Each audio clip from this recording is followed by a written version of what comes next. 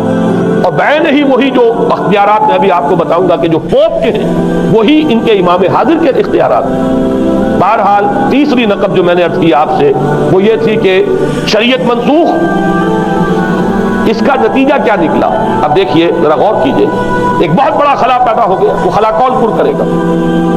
شریعت کے بارے میں سارے اختیارات اب پوپ کو حاصل ہیں۔ وہ جس چیز کو چاہے حلال کر دے، جس چیز کو چاہے حرام کر دے، جس چیز کو چاہے قرار دے دے کہ یہ ممنوع ہے، جس چیز کی چاہے اجازت دے دے، اس لیے کہ اب شریعت تو نہیں، خلا ہے، اس میں سوالات تو پیدا ہو گئے، یہ کام کیا جائے یا نہ کیا جائے، کون کرے گا؟ تو جب شریعت ختم ہوئی تو سارا اختیار پوپ کے ہاتھ میں آ گیا۔ یہ میں بعد میں ذرا اور تفصیل سے بتاؤں گا کہ کیسے کیسے اختیارات پھر مذہبی طبقے کے ہاتھ میں آئے ہیں۔ اس کے نتیجے میں تاریخ انسانی میں ورسٹ فارم آف تھیوکریسی پیدا ہوئی۔ تھیوکریسی کسے کہتے ہیں؟ جو آج کی اصطلاح میں گالی تھیوکریسی۔ قائد اعظم کے جملے آپ نے کئی پڑھے ہوں گے، اسلام میں کوئی تھیوکریسی نہیں، مذہبی طبقے کی حکومت نہیں اسلام میں، اور 100% درست ہے۔ تھیوکریسی کہتے ہیں ایک مذہبی حلقے کی، مذہبی طبقے کی حکومت، اس کے ہاتھ میں اختیارات آ گئے، اور قرآن مجید میں اسی وجہ سے ان کے اوپر الزام لگایا گیا، اتخذوا احبارهم ورهبانهم اربابا من دون اللہ، انہوں نے اپنے علماء اور صوفیوں کو اللہ کے سوا اپنے معبود بنا لیا۔ حضرت عدی ابن حاتم رضی اللہ تعالیٰ عنہ جب ایمان لائے، یہ حاتم طائی جو مشہور ہے سخاوت میں، ان کے بیٹے ہیں، قبیلہ طے سے ان کا تعلق ہے، حاتم طائی تو طے سے ہے، ان کے بیٹے عدی ہیں، یہ عیسائی تھے۔ یہ جب ایمان لائے اور پھر انہوں نے قرآن پڑھا تو انہیں ایک اشکال ہوا کہ قرآن مجید میں تو ہم پر الزام لگایا گیا ہے کہ اتخذوا احبارهم ورهبانهم اربابا من دون اللہ۔ تو عرض کیا، انہوں نے ڈرتے ڈرتے عرض کیا ہوگا حضور کی خدمت میں کہ حضور یہ بات تو کوئی درست نہیں معلوم ہوتی، ہم نے تو کبھی اپنے علماء اور رہبان کو خدا نہیں سمجھا۔ وہ اس مغالطے میں تھے کہ جب تک سجدہ نہ کیا جائے شاید خدا نہیں مانا گیا۔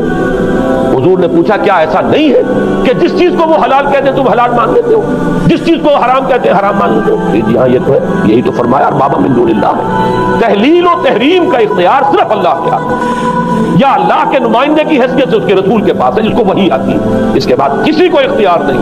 اجتہاد کر سکتا ہے لیکن اجتہاد کے لیے دلیل دینی ہوگی نص سے، کتاب اللہ سے کوئی دلیل لاؤ، سنت رسول اللہ سے کوئی دلیل لاؤ، استنباط کرو، عقل سے بات کرو، لیکن یہ ہے کہ تحلیل و تحریم یہ خدائی اختیار ہے، اللہ کے ہاتھ میں اس کا اختیار ہے، اور اللہ کے نمائندے کی حیثیت سے زیادہ یہ اللہ کے رسولوں کے ہاتھ میں اختیار آتا ہے۔ اس کے علاوہ کسی کے لیے، کسی اور کے لیے یہ مان لیا گیا تبھی تو ان کو خدا بنا لیا گیا۔ اسی معنی میں آج کی جمہوریت جو ہے وہ بدترین شرک ہے کہ یہاں یہ تسلیم کیا جاتا ہے کہ سوورنٹی جو ہے وہ عوام کی ہے، سوورنٹی آف دی پیپل۔ کیا معنی ہے کہ عوام کے نمائندے جو چاہیں قانون بنا دیں، جس چیز کو چاہے حلال ٹھہرائیں، جس چیز کو چاہے حرام ٹھہرائیں، ان کے پاس حلت و حرمت کے جو پورے اختیارات ہیں ان کے پاس آ گئے۔ یہی تو خدائی مقام ہے، خدا کا مقام دے دیا گیا، اس سے بڑا شرک کیا ہوگا؟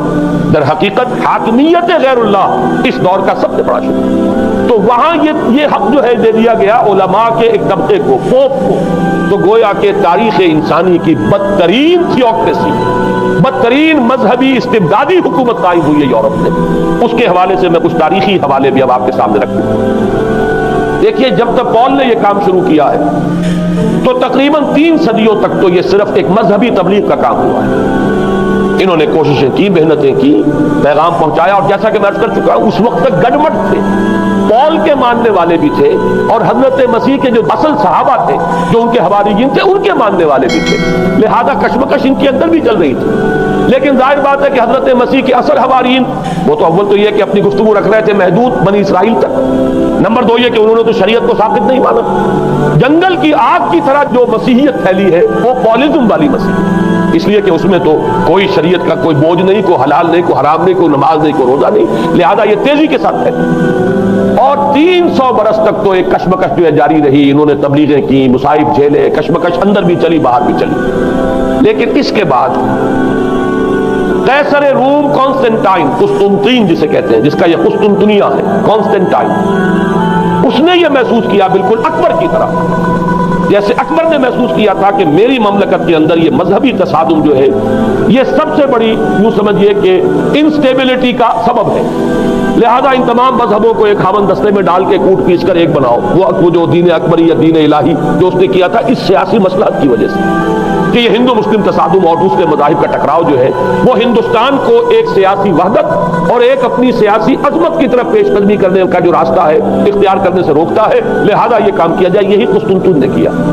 اس نے جب دیکھا بڑی کشمکش چل رہی ہے اس نے خود عیسائیت اختیار کی۔ عیسائیت کون سی اختیار کی؟ پالزم والی۔ ظاہر بات ہے اس کے لیے بھی اصل عیسائیت اختیار کرنا جو مشکل تھا، پالیزم والی، اور اس کے بعد یہ اب اسٹیٹ کی جو مشینری تھی، جو طاقت تھا، جو دباؤ تھا، اس کے حوالے سے اب یہ مسیحیت جو ہے پورے رومن امپائر کے اندر اب یہ بڑی تیزی کے ساتھ، جس کو کہنا چاہیے، اس کا ایک نظام قائم ہوا اور جو مذہبی طبقہ تھا اس کا اقتدار مستحکم۔ اس کے باوجود 200 برس اور گزرے۔ یونان چونکہ بہت بڑا مرکز تھا علم کا، فلسفے کا، سائنس کا، حکمت کا، آپ کو معلوم ہے یہ تمام ارسطو ہو، افلاطون ہو، یہ سب یونان کے ہیں، ارشمیدس ہو، یہ تمام کے تمام جو بھی ہے، تو سائنس اور فلسفہ دونوں اس کا گہوارہ یونان تھا۔ یونانی حکما اعتراض کرتے تھے، لہذا سن 529 اس کو نوٹ کر لیجیے۔ جسٹینین ایک قیصر تھا، اب قسطنطین کے 200 برس بعد، اس نے اپنی پوری مملکت میں فلسفہ اور سائنس کی تعلیم حرام کرا دی۔ کوئی نہ فلسفہ پڑھ سکے گا نہ سائنس، جو فلسفہ پڑھے گا اس کو مرتد قرار دے دیا جائے اور زندہ آگ میں جلا دیا جائے گا۔ انکوزیشن کورٹس قائم ہوئی، وہ صرف مذہبی عدالتیں اس لیے قائم ہوتی تھی کہ جس کے بارے میں معلوم ہو جائے کہ یہ فلسفہ پڑھتا ہے یا یہ سائنس پڑھتا ہے، اس لیے کہ فلسفہ اور سائنس دونوں جڑ کاٹتے ہیں اس ڈوگما کی۔ وہ ڈوگما جو پالیزم والا ڈوگما ہے، اس کی جڑ کھودنے والی ہے دونوں چیزیں، اور چونکہ وہ دونوں عقل کو اپیل کرتی ہیں، یہ ڈوگما عقل کے متضاد ہے، لہذا مذہب کا تحفظ اسی طرح ہو سکتا ہے کہ اب ان دونوں کو بالکل ممنوع قرار دے دیا جائے۔ یوں سمجھیے کہ تقریباً 1000 برس تک یورپ میں، چونکہ سب سے بڑی امپائر یہی تھی، یورپ میں فلسفہ اور حکمت اور یہ سائنس کی تعلیم ممنوع ہے۔ یہ ہے در حقیقت سب سے پہلا کام جو جسٹینین نے کیا 529 میں۔ اس کے بعد آگے چل کر پوپ کا جو اقتدار ہے وہ اتنا زبردست بنا ہے، پوپ کو اختیار حاصل ہو گیا، جس چیز کو چاہے وہ قانون کا درجہ دے دے، اس لیے کہ شریعت تو ہے نہیں، خلا پوپ کون کرے گا؟ پوپ کو اختیار حاصل ہو گیا، وہ جس کے گناہ چاہے معاف کر دے۔ اب دیکھیے اگرچہ ویسے تو گناہ پہلے ہی معاف ہو گئے کہ جس نے مسیح کو مان لیا گناہ تو معاف ہو گئے اگلے پچھلے سب، لیکن یہ کہ پھر بھی ایک خلش رہ جاتی ہے انسان کے دل میں، چونکہ ایک اخلاقی حص انسان کے اندر اللہ نے پیدا کی ہوئی ہے۔ جب کوئی شخص کرتا ہے، کوئی بدکاری کرتا ہے، کوئی چوری کرتا ہے، ڈاکہ ڈالتا ہے، تو وہ جو ایک کانشنس ہے، وہ جو پرک کرتا ہے، اس کو بھی ختم کرنے کے لیے اگر پوپ یا کارڈینل یا اس کے کسی نمائندے کے سامنے جا کر اعتراف گناہ کر لو اور کچھ اس کی مٹھی گرم کرو، کچھ ہدیہ پیش کرو، تو توبہ نامہ، معافی نامہ تمہیں دے دیا جائے گا، اور وہ جو چیز ہے وہ تمہارے لیے سند ہے کہ کوئی تم سے بات پرس تمہارے گناہ کے نہیں ہوگی۔ پھر ان کی قیمتیں تھی، ان کے لیے بڑی بڑی جو ہے ہدیے مقرر کیے گئے۔ تیسری چیز، بائبل کا اول تو یہ کہ مفہوم جو ہے وہ کوئی سند نہیں، اس لیے کہ بائبل ہانٹ کر رہی تھی نا، اولڈ ٹیسٹمنٹ بھی ہے، یہ حضرت مسیح کی یہ 4 انجیلیں بھی ہیں، یہ تعلیم کچھ اور ہے، لہذا بائبل جو ہے وہ سند نہیں ہے، سند پوپ کا جو ہے فرمان وہ سند، بائبل کی شرح کرنے کی، بائبل کی طرف سے کوئی دلیل لانے کی کسی کو کوئی حق حاصل نہیں۔ یہ جبر تھا، یہ تشدد تھا یورپ میں، یہ وہ دور تھا جب کہ اسلام پھیل رہا تھا۔ میں نے اس لیے آپ سے کہا تھا، نوٹ کرایا آپ کو، 529 میں جسٹینین کا یہ فرمان ہے، 571 میں حضور کی ولادت ہو رہی ہے، وہی صدی ہے، اور 630 کے آس پاس، بلکہ 629 کے آس پاس سلطنت روما کے ساتھ مسلمانوں کا ٹکراؤ شروع ہوا۔ تو یہ تاریخی ان کو ریلیشن جو ہے ذہن میں رکھیے، جس وقت مسلمان آئے اور 200-300 برس جو ان کے عروج کے ہیں، اس وقت آپ کو معلوم ہے کہ تقریباً 6 صدیاں ہو چکی تھی کہ یورپ بالکل جس کو کہا جاتا ہے ڈارک ایجز، انتہائی تاریخی مذہبی جبر اور استبداد، اس کے سوا کچھ نہیں، اور ملاؤں کی حکومت جسے آپ کہیں گے، جسے آج کل کے اصطلاح میں کہا جائے گا، وہ جس کو چاہے جو چاہے سزا دے دے، پوپ کو اختیار حاصل ہے۔